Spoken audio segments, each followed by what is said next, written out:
On today's episode of With the First Pick, we'll pick our rookie all-pro team, the obvious selections, the biggest surprises, and the even bigger omissions. I'm Ryan Wilson. That's Rick Spielman. This is episode 111. 111. And Rick, how many days until the 2024 NFL Draft? Yeah, there's actually 112 days until the 2024 NFL Draft. 12 days, and hopefully I can keep my New Year's resolution of being nice to Ryan Wilson. But we all know how those New Year's resolutions go. Usually after a month of going to the gym, all you're doing, or you just got a new treadmill, next thing you know, it becomes a coat rack. A So month. That's a good run. I am trying to get through the end of this month is what my goal is. Although I know that after 12 more days, I have the opportunity to maybe go in a different direction than you're thinking on some of this. But for the most part, I am here and sticking to my New Year's resolution.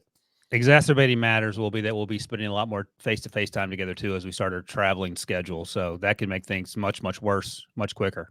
And then I'm going to become an expert in the area of coffee because you took me to all these coffee shops when we had the opportunity.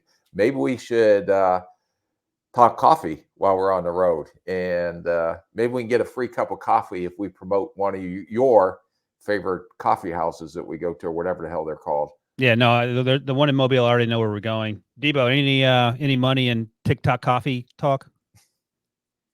No.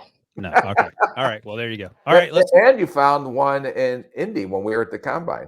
Indianapolis. I took you to one in Lexington, Kentucky, which was one of my favorite coffee shops when we went to Will Levis's pro day. So yeah, we'll do that. That'll be one of our side jobs. Debo doesn't think it's going to make us money. We'll prove him wrong.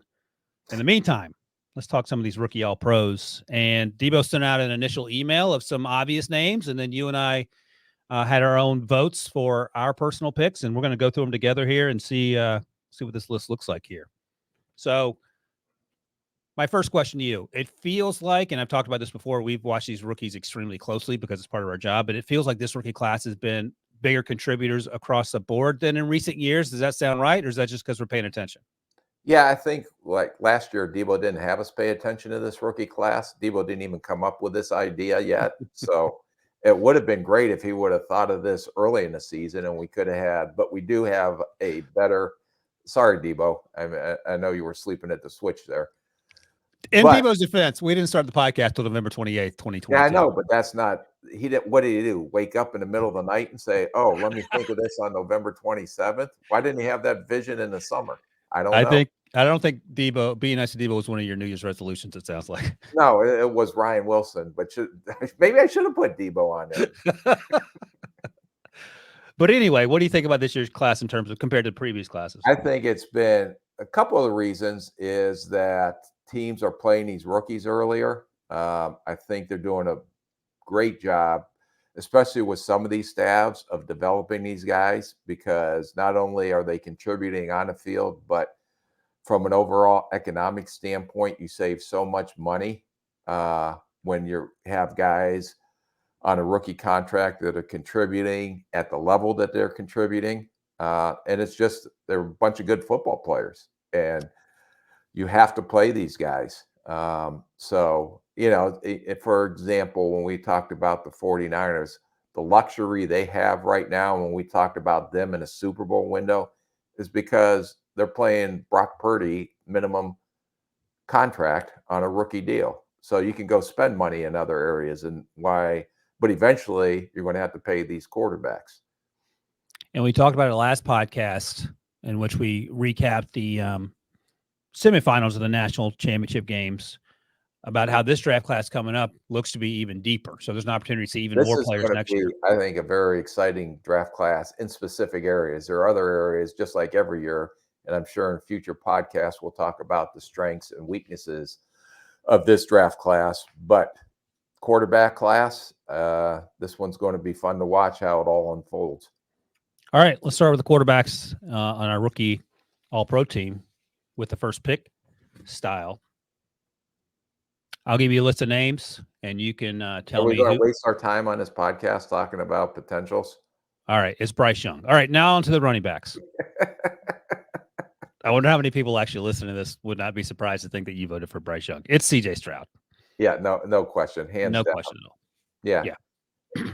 and give credit to Bobby Slowick, first-time coordinator, and what he's done with CJ Stroud and what that whole staff has done with him, because I don't know anyone anticipating him having this big of impact as a rookie, especially at the quarterback position. And I go all the way back. I remember an August podcast when we evaluated him in the New England game, and it was like, oh boy, this is going to take a little bit of time. Yeah. But because he wasn't getting through his progressions, it was fast for him. But give them credit for finding out what he is comfortable with and implementing that into their system, and the rest is history. And I think week 1 of the regular season was that Ravens game where he looked a little rough around the edges as well. But as he told you at the combine last year, when you made fun of him in his first college start, you got to give a brother a chance to warm up. Yeah. And And he he is has warmed up. he is good and warm. So yeah, slam dunk, unanimous selection. He will be Was that at receiving. the Super Bowl? What's that? That was at the Super Bowl on the set when we had him there, because No, a that lot was of at the times, combine. I had the clip. I sent it out. yeah, but I thought we talked about him at the Super Bowl We too. talked with him at the Super Bowl as well, but you were nicer to him then. Yeah. And then once you got comfortable with him, you started mouthing off, and he didn't like it. Although he took it extremely well. And that's a point Danny Cannell made. Danny actually said at the time that he was surprised how much his opinion of CJ Stroud changed when he met him in person and got to see who he was. And you say it all the time. That's part of the reason you have to show up and see, as opposed to just watching on television. Yep. And it's like I said, we had an opportunity, because a lot of those guys, once they declare for the draft, are going to be getting carted around at the Super Bowl. And we had an opportunity to get a lot of those guys and get in front of a lot of those guys there. Another thing worth noting before we move on here, Tyree Wilson, who is not going to make our rookie All-Pro team, but we talked to him at the Senior Bowl, and he was had the injured foot, but he was extremely quiet and very nice and thoughtful. And then we saw him at the combine, and he'd been coached up, but he didn't say a whole lot. So that's also why it's helpful to get him early sometimes before they have to go through the ringer of talking to everyone and their brother about. Well, Senior Bowl, Super Bowl, those guys haven't been coached up yet, because they got a month to prepare them before they get to the combine. That's why it was so important at the Senior Bowl, especially when you get these initial interviews going, that you're getting the kids because they just finished their season. They haven't been with the agents and in their programs yet, or just started their programs. So you can get a pretty good indication of who they are before they get all prepped. And by the time they get to the combine, all buttoned up. Yep. So that's why I thought always the East West, the Senior Bowl, all of that was extremely important to get in front of those kids at that time. I'll ask you this quickly before we move on. Did your staff ever have the occasion to coach any one of those All-Star games? Oh, yeah. Yeah. That's the year we drafted Harrison Smith. You kept it very quiet too after the fact. Yeah. We never talked to him after the Senior Bowl. But you get that's an advantage, right? Talking to all these kids. They don't do that now. That used to be entire staffs would, the teams with the worst records got an opportunity to go down there and coach at the Senior Bowl. Now they're doing a lot of these as part of the development of these young coaches that are position coaches. They get an opportunity to potentially be coordinators at these games. Coordinators get an opportunity to potentially be head coaches or head coaches at these games. And one of the things I used to do, and I was able to get access, was I knew our scouts were out there doing their evaluations, and I'd out watching practice, but I'd also go sit in some of these meetings and watch a position coach run an offense or defensive meeting as an entire team, or watch a coordinator as a head coach. And you got a pretty good indication of how these guys are. Yeah. And I think you talked in the past about how you've helped people sort of figure out who's who in the zoo when it comes to coaching candidates as well, right? Yes. All right. Do you think I'm coaching material? No, you're GM material all the way. I'm just a scout in the corner, just trying to support you in this podcast. That's right. Devo's got to change your handle to @scout in the corner. All right. Congratulations, CJ. You're going to win. I just a scout in the corner. I think that's pretty good. Catchy. That's the one you can't trust, but that is your handle. And Debo will be sending CJ a commemorative with the first pick hat that says you're an All-Pro. So that's good. All right. Running back position. candidates, of course, are Jahmyr Gibbs, Bijan Robinson. Let's see if there are any other guys we want to throw in there that had good seasons. Chan, Kyron if he didn't get hurt. If he doesn't get hurt. Oh, well, I'm sorry, Debo. I didn't mean to cut you off. I didn't know we were all three of us on this podcast. Did you say this? Did you guys both say Devon Achane? I said Kyron Williams if he didn't, and then Debo was. I think that's who. You know what's funny? Kyron's a year 2 guy. Is he? Yeah, because when we talk, I wasn't sure. I wasn't sure if you realized that or not, because we would talk about the rookie Rams class, and you would always mention Kyron. I just thought maybe you thought he's a young guy, but he actually is a year 2 guy. So you were yelling at Debo for saying Devon Achane, so you could say Kyron Williams. I'll just go back in the corner. Let me just go back and sit in my corner. Oh, but just so you know, Debo has a voodoo doll, and he's been stabbing it, and that's how he gets you to mess up. This is not uncommon for Debo type stuff. So Devon Achane got injured. He's been in and out with injuries, but he has certainly played at an extremely high level. He's averaging 8 yards per rush. Is that good? That's not bad. That's not bad. By comparison, Jahmyr's at 5.4 yards and Bijan's at 4.7. We unanimously agree, that is, Rick, we went with Jahmyr Gibbs. Yes, and the only thing that another player that be an honorable mention for me until he blew his ACL out, and then it didn't play much early in the season, was Mitchell, that was in Baltimore, was having Keaton Mitchell, and I'll tell you this, he was averaging 8.4 yards per rush. Right. So I'm just trying to look at the stats here quickly. He only had 47 rushing attempts. Jahmyr had 169 and Bijan had 203. I think it's fair to say that Bijan wasn't consistently adequately used in Atlanta. Would you agree with that? I would agree 100%. Whereas Jahmyr got up to a slow start, and people were asking Dan Campbell why he's not playing enough. Go ahead. It's not a slow start. Okay. Slow usage. Sorry. Slow usage, not that they wouldn't have had an impact. I remember Justin Jefferson didn't play for us for the first couple games early. He was a rotational guy. And then all of a sudden they figured out that he's pretty good. And history. That was a tough one to figure out, wasn't it? Who will have a better career, Jahmyr or Bijan? And maybe assume that Arthur Smith does not have that job next year. Yeah. Oh, here, it's hypothetically, you don't have to read anything into this, just so we can jumpstart the conversation. Let's say Ben Johnson is the Falcons coach, and he has Bijan and those playmakers at his disposal. Then who has the best career of the next 5 years or so? Bijan, by far. Good Lord, he didn't even hesitate, Debo. All right. You heard it first. You heard it here first. Arthur Blank. The answer to all your problems. Well, you got to get a quarterback. But once you do that and get a head coach, you're good to go. All right. Congratulations, Jahmyr. Rick will hand deliver your commemorative hat. So look forward to seeing that. All right. I don't even think that's too controversial. Is that controversial, Debo, Jahmyr over Bijan? No, I think an all-pro team is based more on It's production for the given year. Team. It's not an all-pro team. Emphasize the rookie in front of it.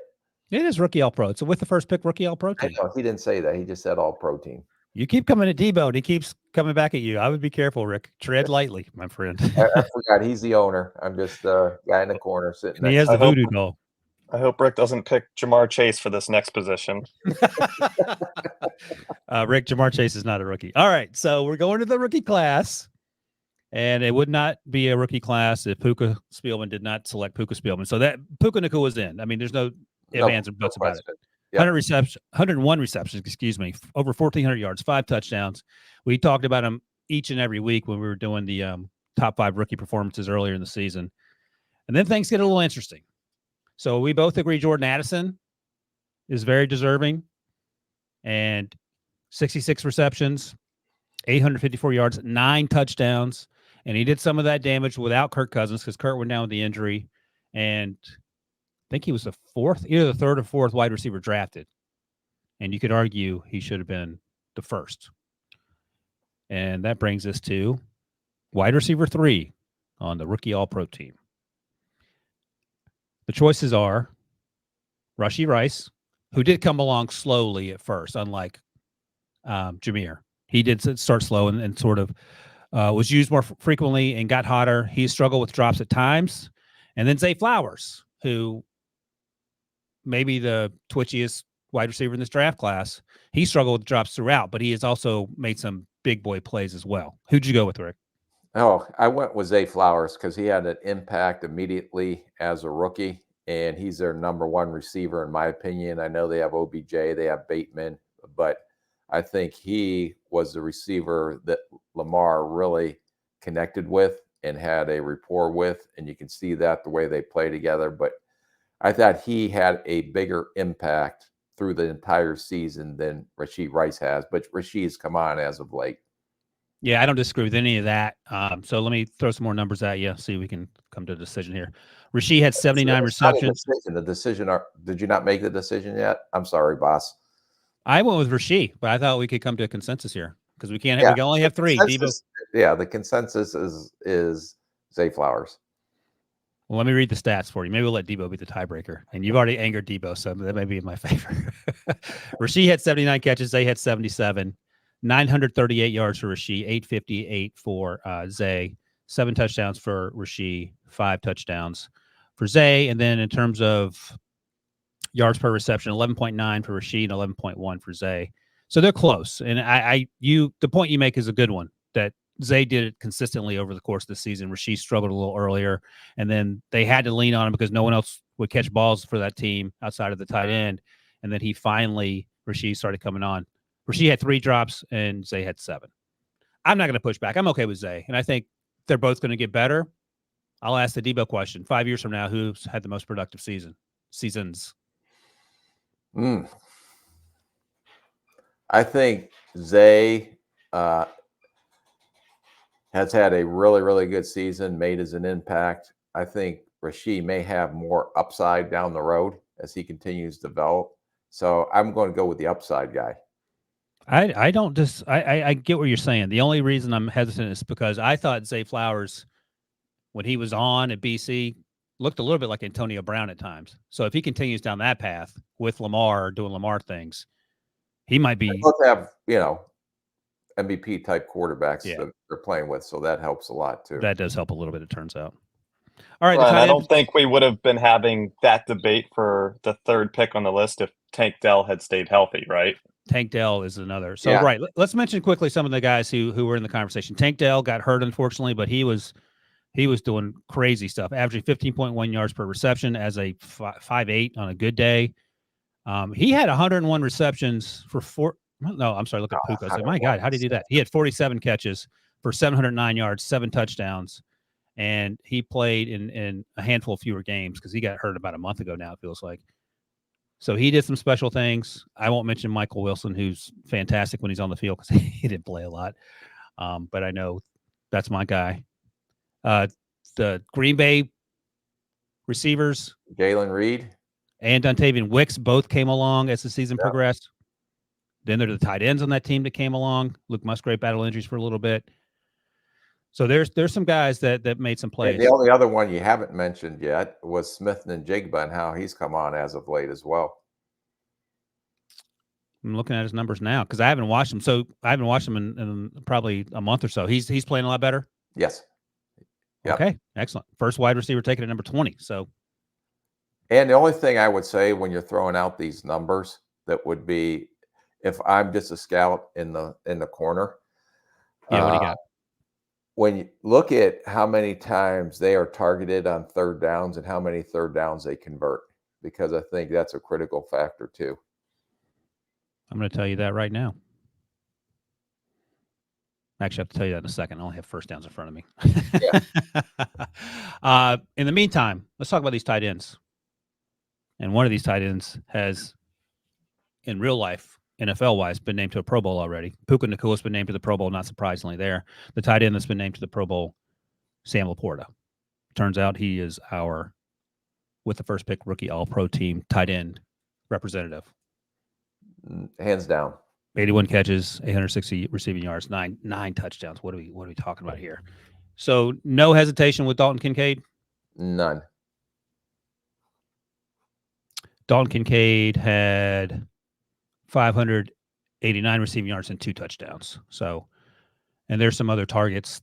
Well, I mean, the Lions have a ton of targets, but even though Josh Allen may not have been targeting Stephon Diggs as often, there was some split in terms of where the rest of the throws were going. Donkey K had a great rookie season, but Sam Laporta had a fantastic outing. And we've talked about it before, Rick.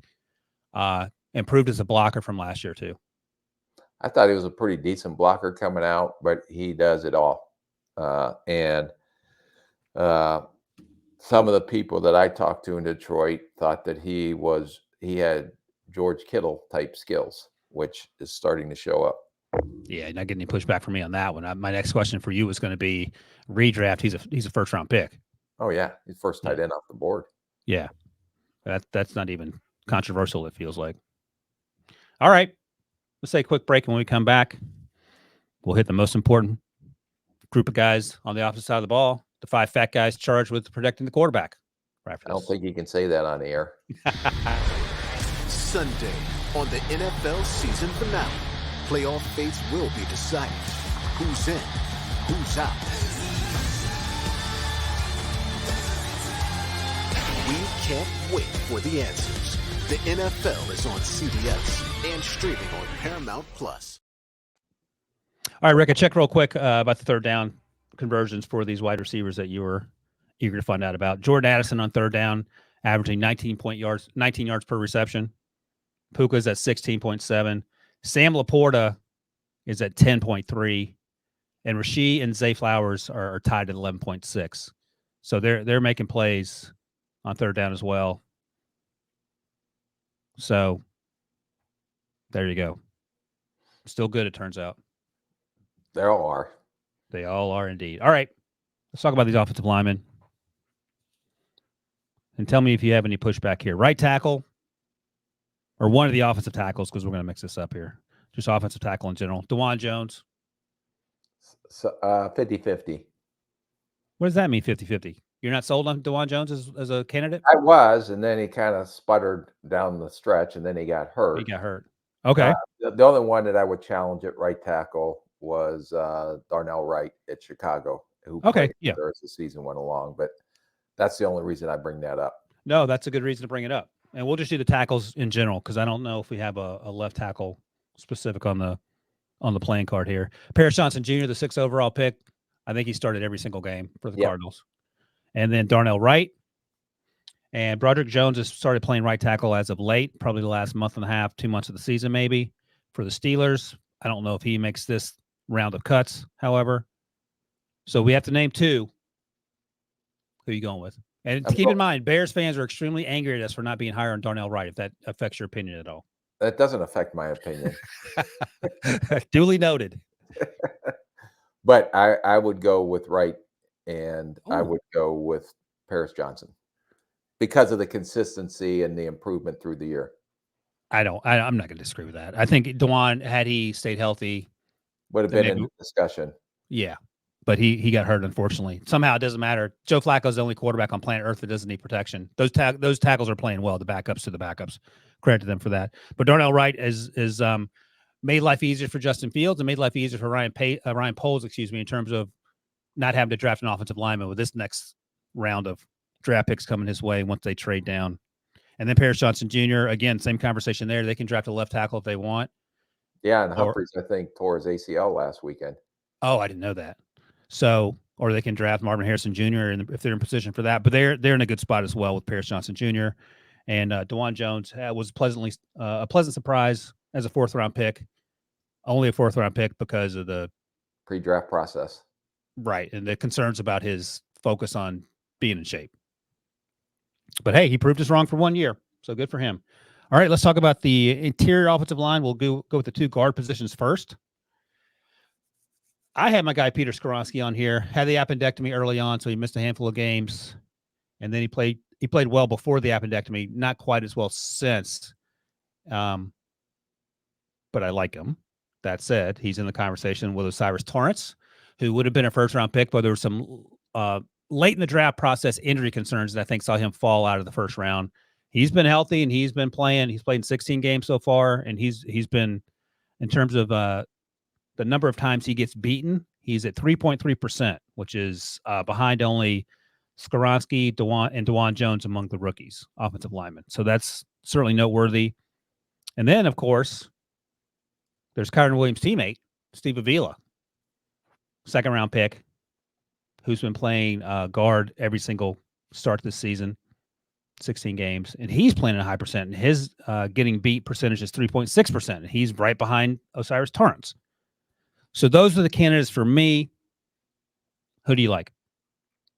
Well, those are the guys for me too. Can I have the same guys? Oh, we're Xing out Skoronski. Yeah, no, but I would go with Torrance, and I would go with Avila. Okay, yeah. I didn't know if I would be able to convince you that Skoronski deserves a little love there, but the injury he does. But he's going to have to be he'll be the honorable mention behind Osiris and Steve Avila. No, I think that's right. How hard is it to be an interior offensive lineman, or for that matter, any offensive lineman, and start as a rookie and have the success that these players have had? It helps when you have bumpers on the sides of them, but it's a whole different game from a speed standpoint and how quickly things happen. But these guys were all high-level players coming out, and and I think those offensive line coaches developed these guys and did a great job with them as well, because it's part of it. But I always looked at where were they at week one and where they're at now. And I think these guys both consistently climbed as they went through the season. That even speaks perhaps higher of Peter Skoronski, who moved from left tackle to interior, played at a high level early on before the appendectomy. I think he'll be an eventual Pro Bowler. Yeah. He just got to get healthy, and they need to keep drafting offensive tackle or offensive line until they get it right. All right, let's go to the center position, where I made note of the players that I liked, and Debo didn't even include them in the list, so I went back and included him myself. Somehow, weirdly, this is your guy that you didn't include either. So there was not a lot to choose from. It was Joe Tippmann out of Wisconsin, who, who does Tippmann play? He plays for the Jets? He does, right? Yes. Yeah. And then there was John Michael Schmitz out of Minnesota, who plays for the Giants. And I think it's fair to say that both players have had up and down years. But you went with Joe Tippmann. I went with John Michael Schmitz. Sell me on Joe Tippmann. He was just a little bit more consistent in pass protection than John Michael Schmitz. I think they're both going to be good players, but that is a lot to throw on a rookie, especially at the center position. I don't know if they're also in charge of calling the protections up front, identifying the mics, how much they put on their plate. I think this was more of, out of any position we talked about so far, is by default. We had to put someone in there. Right. So. And if you look at the numbers, let's see, they played almost the identical number of snaps. Both played over 700 snaps. John Michael Schmitz allowed 24 pressures, and Joe Tippmann allowed 18. So I think your point is a half a dozen of one. Which one do you want to lean on just for this season, and then moving forward? Who knows how this works out? I like both guys coming out. I think I may have liked Tippmann even a little more than John Michael Schmitz. Yeah, I think you like John Michael Schmitz a little bit more. Yeah, I like Michael Schmitz a little bit more. And John Michael Schmitz's background is wrestling, which is always important when you talk about these offensive linemen. We didn't talk to Joe Tippmann throughout the process, but he was 6'6", which is enormous for a center. Big man. Yeah. So, all right. Congratulations, Joe Tippmann. You can send John Michael Schmitz your with the first pick hat if you feel sorry for him. It's up to you. All right, Rick. That's the offensive side of the ball. Going to the defense. And you and I have talked about this before, and I think I've talked about it on HQ or elsewhere. The first, I don't think this is a grand revelation. The first edge spot is going to go to Will Anderson Jr. Yes. Has 7 sacks. And Debo, if you could look quickly at what I think Rick's going to hit this bet. He bet $1 on what Will Anderson's sack total would be for the year. And I feel like it's 8.5, but we'll see. But 8.5. 8.5. Hey, how do you feel about that with one game? Do we give him postseason or just regular season? That is regular season only. All right, you need a sack and a half, Rick. That wasn't in fine print. He could get a sack and a half. He got 2 sacks last week. Yeah. You're right on. You hit that one right on the nose. But what I usually say is that no one's talking about all the Texans gave up to go up to number 3 to get Will Anderson because he's been that good. Yeah. And there was a lot of hesitation by some of our colleagues on what they're doing. He's not twitchy enough. Yeah, but he is. He's showing that he is twitchy, and he gets after the quarterback, and he plays with his hair on fire. The highest of motors, for sure. Yes. Okay, you think so he that should be more in the running for Defensive Rookie of the Year? I think his name should be definitely a candidate for that. Jalen Carter has not hit a rough patch, but that whole defense, Debo's hit a rough patch. I think it's fair to say. Would you agree with that? No, it's lessened a little bit recently. Like Carter has been the runaway favorite since week 1, and Anderson is close behind. But it seems like Jalen Carter's had it locked up, even though he has not been as impressive in recent weeks. I mean, I don't know what's going on in Philadelphia, Rick. There's some they got some things to sort out. In the meantime, second player at the edge position to make the list, and it came down to get the names right here. Oh yeah, Byron Young, who we talked about earlier in the season, having a fantastic season, and Tuli Tuipulotu. Now, Byron Young has played something like 4 million snaps. He's played a ton of snaps. It's so funny how much he's played. Less so for Tuli and even Will went by comparison. But who'd you go with? I went with Tuli, although I'm a big Byron Young fan. I agree. I went with Tuli as well. And I think Tuli has had an opportunity to play on a team where I'm not mistaken. They move him up and down the line because sometimes I think he rushed from the inside as well. That's right. Where, Byron Young is just an edge rusher, a really good edge rusher for a rookie. But to me, my tiebreaker was the ability to move up and down the line to try to create mismatches potentially versus a guard, but he can still rush off the edge, which gives a team more value. Will Anderson leads all rookies in terms of pressuring the quarterback. He does it 15.7% of the time he's on the field. And Tuli is 6th at 11.7%. Our guy Byron Young, who has played 300 more snaps than Will and about 100 more than Tuli, pressures the quarterback at about 10% of the snaps he's on the field. He's had a great season. There's no doubt about it, especially given that he was a 3rd-round pick and Will was 1st and Tuli was a number 2, a 2nd-round pick. And we talk all the time about how well the Rams have done with their draft class here.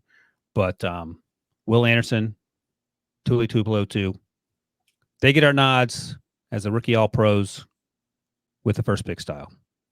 You okay with that? Yeah, although if someone wants to complain about not having Byron Young up there, I'm not going to fight that either. No doubt about it. He's had a great season. But Debo only gave us 2 slots, so there's no way the Alabama kids aren't making it.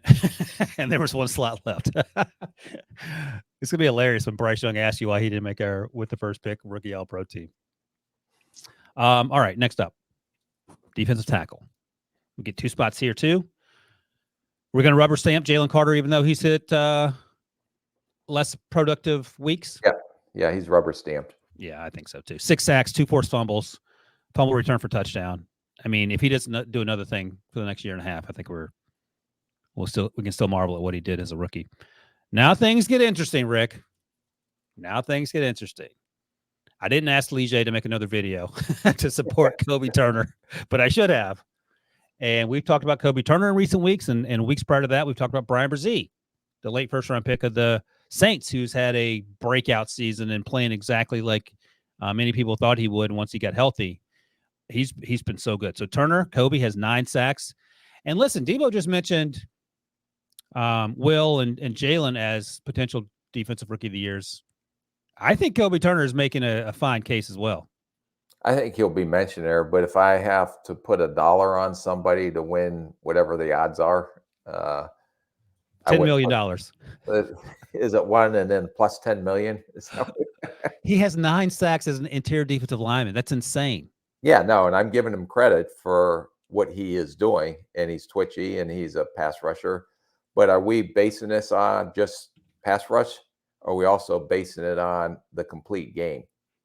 I mean, we could do complete game, but pass rush is flashy. Yeah, no, that's what the media does and the fans. Okay, they just look at numbers and let's crown him king.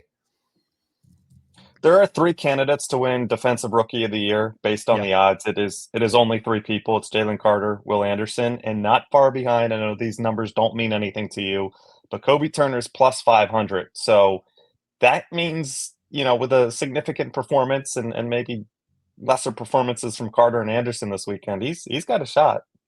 So you saying I should put my dollar to win $500 on Kobe Turner? We need a strong media narrative for Kobe Turner, but Rick refuses to do it. Rick refuses to do it. Well, he didn't want to budge on Puka Spielman. I budgeted on Puka Spielman. So what do you like better? Who do you like better, Puka Spielman or Kobe Spielman? Puka. All right, man, the 9 sacks. And by the way, Rick, if you bet your dollar now to win 500, you'll get in early, because if he has a big week and the other 2 sort of fall off a little bit, that number's going to go down. So you're actually losing money in effect. So think about that. No, I'm not. So it goes down. So I win $250 instead of $500. All right. Well, that's one way of thinking about it. Yeah, I still can't understand why Debo can't explain that betting thing correctly. If you bet 100, you win 500 when it's plus 500. No, it's a And dollar. you take 600 home and put it in your piggy bank. So has Brzee been good enough to supplant Kobe Turner? What's the pick? Rick? I'm going with Brzee. Why? Okay, you have to explain yourself. Why? I mean, he's been no doubt about it. He has played at a high level, but he does not have 9 sacks. No, but he's been disruptive, and he's came on as of late. And if you watch, I think he had last week or the week before 2 sacks in a game. You did. And I just think I don't look at just the numbers. Okay, if you're going off who can rush the passer, both of them can rush the passer. But if you're looking at it as who can play the run as well, then I think Brzee is stronger at the point versus the run than Kobe Turner. Brzee's played 150 fewer sacks or thereabouts, and all told, 7 tackles for loss for Brzee and 8 for Kobe, and the 9 sacks, of course. And then Brian has 4.5 sacks as well. I know you're not going to the numbers, just reading them out for people that are listening.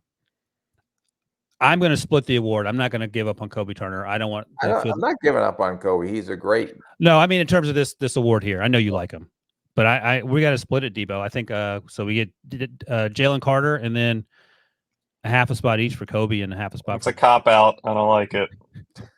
Well, I don't think I'm going to move. Remember Rick's whole thing. Like, it has to be a pop or a drop. I don't think we could split here. All right. Well, Rick's not going to budge, and I like Brzee a lot, so I'm just going to cave. I'm really good in the draft room. All right, draft the other kid. At Spielman_Rick. I know that will create a lot of commentary. I'm sorry, that's definitely our biggest omission. Yeah, I wish I knew how to look for that stuff on my Twitter thing. Debo will show you. I apologize to Leger because he's not going to be happy about that. Kobe next time. So, we'll get you next time. And the good news with Kobe Turner is, what's that, Debo? I was just going to say the past 2 positions we've omitted a Ram and a Ram. So LA fans will not be happy with this portion of the podcast. Can I just make one point that really ticks people off? It helps when you have Aaron Donald next to you. Oh, no. 6 guys sliding to Aaron Donald so he can get a lot of one-on-one situations. You're not helping, Rick. So I'm just say something about Puka. Yeah, if he would beat a DB other than a linebacker every time he's in. Somehow Steve Avila and Kyron Williams are Rick's favorite Rams rookies. Well, it's funny you mentioned Kyron Williams because the best news for Kobe Turner is he gets 2 years in the Rick Spielman rookie voting. So next year, Kobe Turner, you can still win. No, he's played. I didn't think Kyron Williams, did he play his rookie year at all? Oh, man, Rick is. Do you have something against Les Snead and Sean McVay that we don't know about? No, I love them. I think that they should be coach of the year potentially and GM of the year. All right. They've done a phenomenal job. And I think Raheem Morris should be whatever the Frank Broyles assistant coach of the year. Yeah. All right. Well, at least you saved yourself with that one. All right. While Rams fans fiercely take to Twitter, we're going to take a quick break. When we come back, we'll hit the rest of these defensive guys right after this. on the next NFL Monday QB. With multiple win and in games on the line, our crew recaps who's in and who's out of Super Wildcard Weekend. Go under center on the only NFL show all about quarterbacks. Tomorrow on CBS Sports Network. All right, Rick, we're going to the linebackers. And this one felt pretty straightforward, too. We've talked about both these young men frequently. Ivan Pace Jr., undrafted somehow out of Cincinnati. I remember liking him throughout the draft process, but we discussed, number one, the linebacker position is sort of undervalued. And if you're undersized, that makes it even tougher for you to get drafted. But he's been an integral part of what they do defensively. I think he has the green dot. Is that correct? Yes. Which means he's the person who communicates with the rest of the team from the sidelines. And then our other guy, again, not surprisingly, Jack Campbell, the other first-round pick after Jahmyr Gibbs for the Detroit Lions. If we're ranking the top 3 picks there, or top 4 picks, and we'll get to the other pick in a second, I think it's Jahmyr. Well, this is actually interesting. All right. So you have Jahmyr, then they drafted Jack, then they drafted Brian Branch, and then they drafted Sam Laporta. I think that's the order. Rank those guys in order of effectiveness as rookies. Boy, that's hard. It is. Yeah. Well, you got to put Laporta first, probably. Ahead of Jahmyr, you think? Probably. Yeah. And then I would go Jahmyr, Branch, Jahmyr. You can make an argument either way. And then I would put Campbell as the 4th. And Campbell hasn't been slacking. It's just that he's had 3 really good players. And they still rotate him in with Rodriguez and Anzalone and a couple of those other guys. The only other honorable mention would be my linebacker from Alabama. When I was watching Willie Anderson, I was just trying to watch some clips on him too. Henry To'oto'o? To'oto'o, yeah, who's also had a really productive rookie year. You know, it's funny when I look at the numbers to try to figure out the pass rush rate and all that stuff. Henry's name has weekly been at the top. Has it? I don't go off those numbers. I just go off of what I see on tape. No, I understand that, but I don't have the acumen nor the hours in the day to watch Henry To'oto'o tape when Debo gives us all his homework. So I'm just letting you know that he also, according to the math nerds, is doing pretty well in terms of getting after the quarterback. I'm not sure how he's doing in coverage.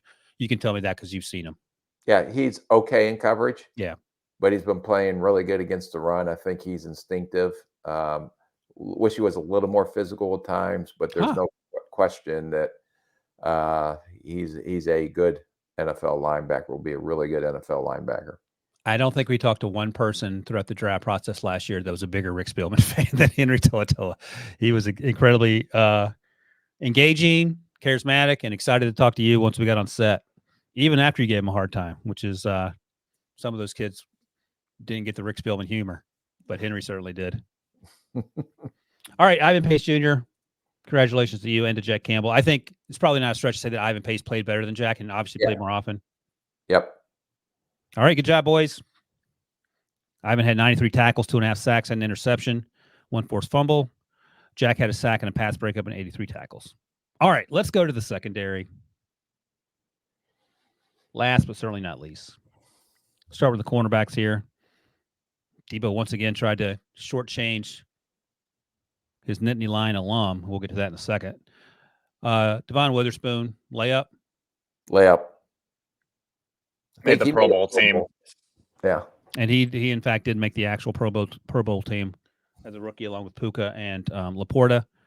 And I mean, he played outside primarily in college. They move him all over the place. He can play inside, and he plays with an edge, both physically down the field and coming downhill in the run game. I don't know what the holes in his game are. He was very much worth that 5th overall pick. I ask a question, Debo, since apparently I'm picking on you today.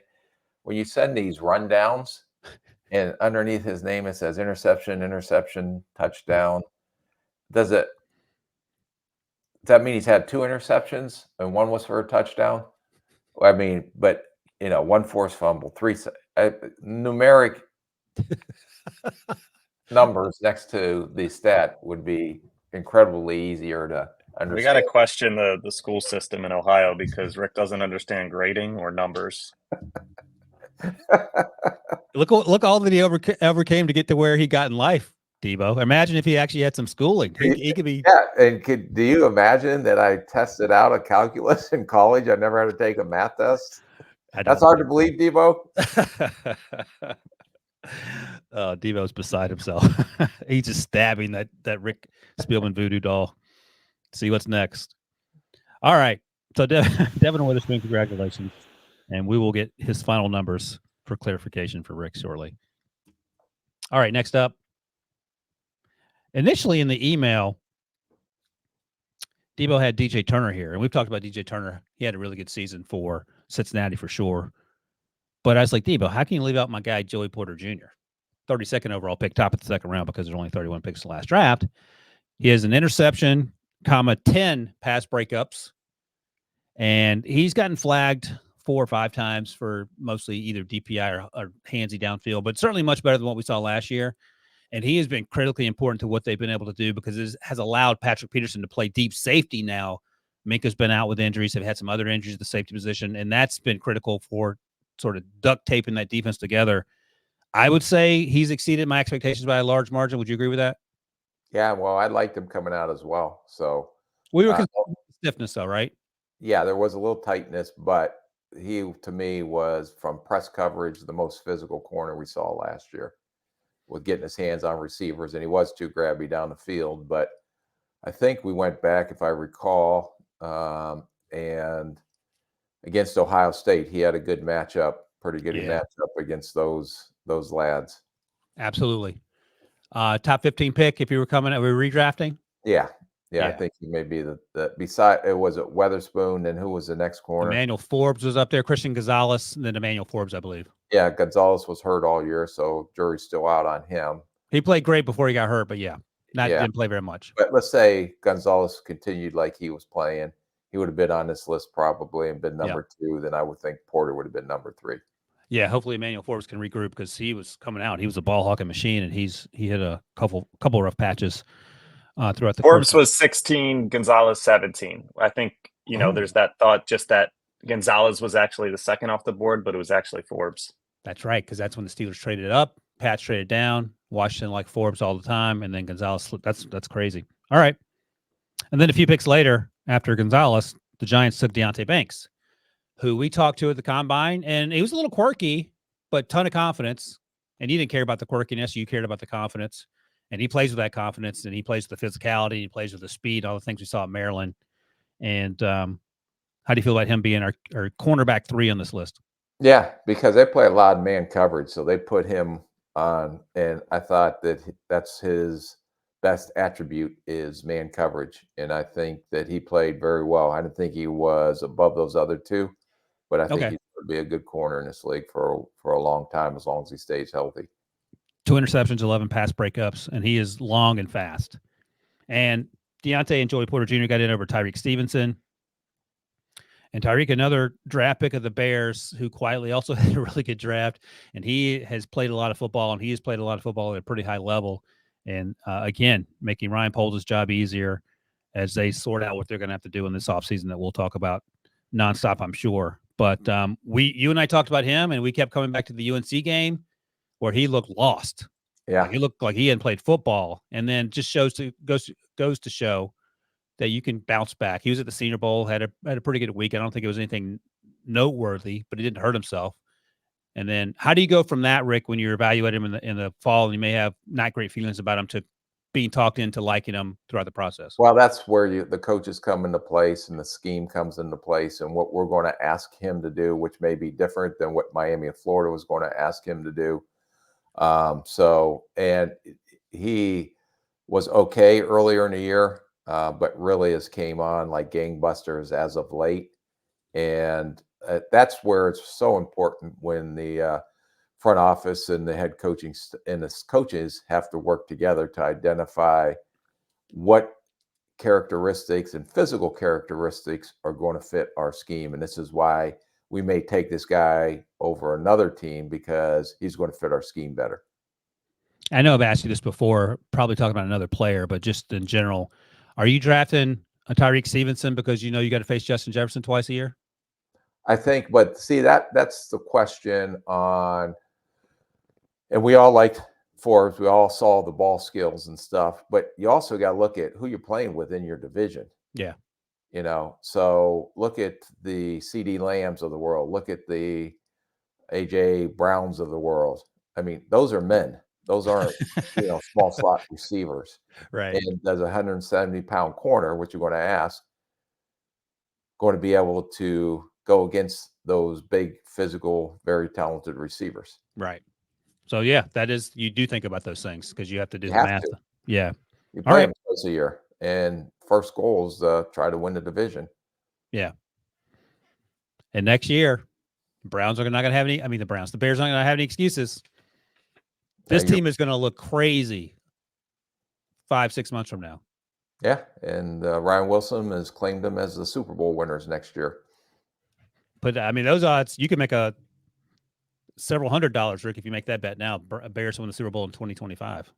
Well, if it's like 1 to 3,000 plus 3,000, then I can win $3,000 with the $1. $1 bet. I mean, you pay off your house. A couple of dollar bets. All right. Finally, let's get to the safeties here. We sort of sneak peeked it earlier. Brian Branch. I mean, he's been a revelation. They had basically four first-round picks, two of which they got in the second round, in Sam Laporta and Brian Branch. And every time we talk about Brian Branch, I bring it up. We got distracted by the 4.58, and we shouldn't have. Right, just like the Puka Nakuas of the world. Right. And he has been, I would imagine, Aaron Glenn, the defensive coordinator, was pleasantly surprised with how good and how quickly Brian Branch played as well as he did. Yeah. And no, I don't know why but he missed some time with an ankle early. Yeah. But he's had a really, really good rookie year. And if you note on the rundown there, 3 interceptions, interception for touchdown. That was week 1 against Patrick Mahomes. So I don't know, is that 4 interceptions total, or is that just 3 interceptions and one of those interceptions were for a touchdown? It's hard to really decipher what is being produced for us. That is the great mystery that we may never solve. But I do recall that one of the interceptions was week 1 against Patrick Mahomes that he took to the house, which is a great way to start your career for sure. Yep. So is it 4 total or is it 3 total? And one of those were for an interception. Debo, do you want to defend yourself? Not really.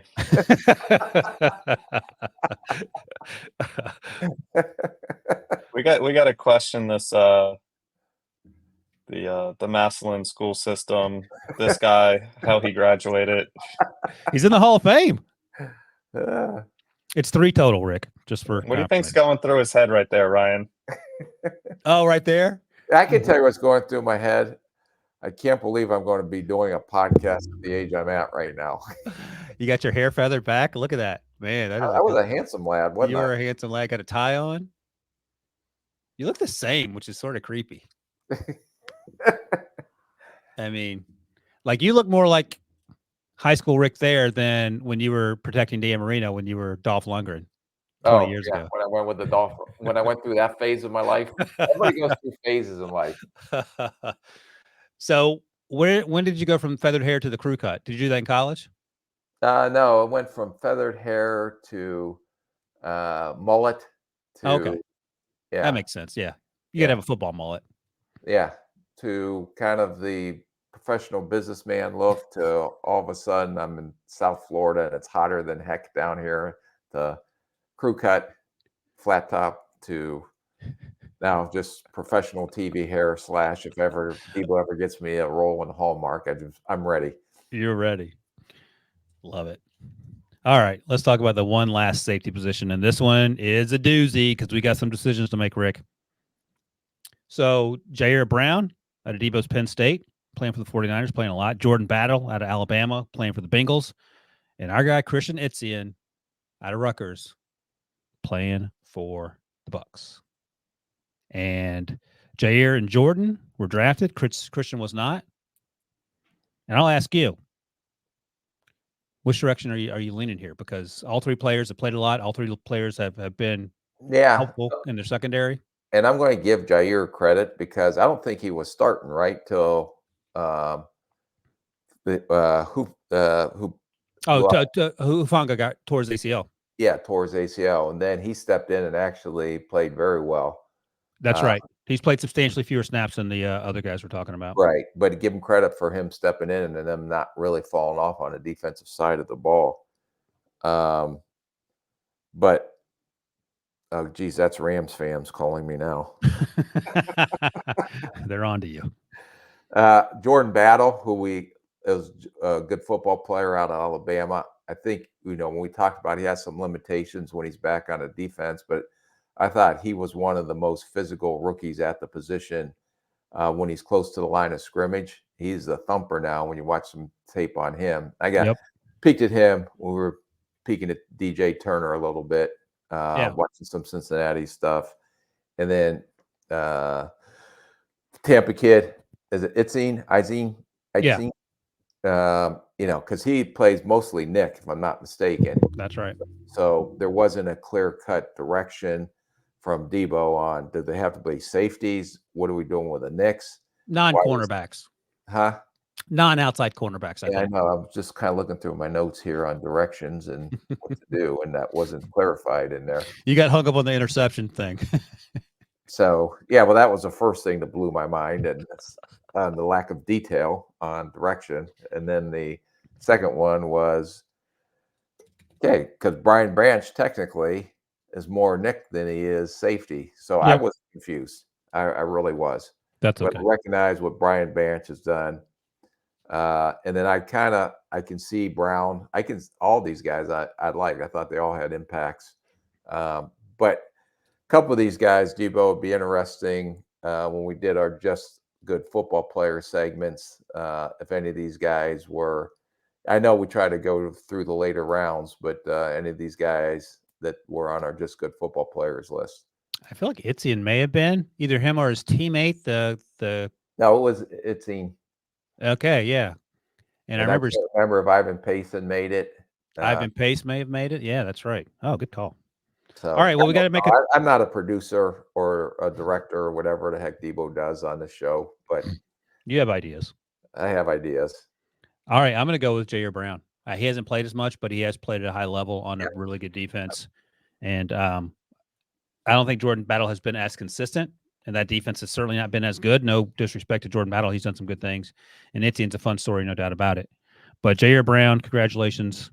So, Debo, that's 2 Penn Staters. Is Debo still on, or did he already walk away counting to 10? No, he's still on. He's doing work on behind the scenes. So listen to this, Rick.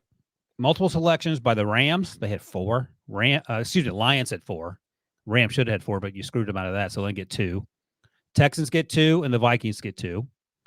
If we go by school here, Alabama leads the way with 3. No surprise there. Ohio State, Penn State had 2 each. Iowa had 2. USC had 2. And then a handful of teams, the remainders had 1. And 12 of the 22 picks on our team are first rounders. 13 if you want to include Joey Porter, who was technically a 32nd pick, but top of the first round in last year's draft class. Top of the second round. Top of the second, thank you, yeah. So 10 guys who were not first round picks. One undrafted player. Ivan Pace was undrafted. Puka was a 5th round pick. Players. Who's the other one? Etienne. Oh, we didn't put him on the list. He was the finalist, but Jair Brown made it. Yeah. Okay. But he was certainly in the mix, no doubt about it. Dang. All right. I think that's it. Good job. If Kobe Turner has 4 sacks this week, we're making an adjustment. Oh yeah. Have to do a voiceover for our final list. You're living dangerously, Rick, with these Rams fans and Lige. Oh, all right. Just I want to see him when he's when they don't have Aaron Donald next to him. Oh gosh, he's doubling down on the Aaron Donald thing. All right. Wait, what happened with Kobe Turner? Oh, he came out of hiding to talk at you, Rick. That's great. All right. So next Tuesday, we'll be recapping the NFL, the college football championship, Michigan versus Washington. And while we got you here, Rick, you want to make any bold predictions about that game? Washington. Okay. I feel like I would like to see Washington win. I think there'll be a more high-powered offense, which isn't some grand proclamation, but I think that Michigan defense is going to be interesting to see how Michael Penix Jr. responds. It's amazing Michigan with maybe not as many top-round talent players that Washington has, but how well they are coached and how well they play together as a unit, offensively and defensively. Absolutely. And the Washington offensive line is a really good unit, but they're gonna have the hands full on Monday night. So we'll be back to Tuesday to talk about that. In the We're going to do meantime, a full mock draft on Thursday with, the top of the draft order completely set. So our next full mock draft coming Thursday. Are you going to give directions a little bit clearer, Debo, so I understand what I should get prepared for these shows? The only directions you need is that it's all 7 rounds. so start grinding tape, Rick. Start grinding tape. And by the way, my next mock draft for the website comes out Monday too, so look for that. Oh, I'll be on pins and needles. Pins and needles. Might be a draft trade at the top. Look for that. All right. Thank you to all who watch and listen and the comments you leave. And remember, if you want to leave a 5-star review, you can do that on Apple Podcasts, FCS or FBS player, draft eligible, who's coming out. We'd love to talk about him. That is episode 111 in the books. Thank you guys, and we will see you next week.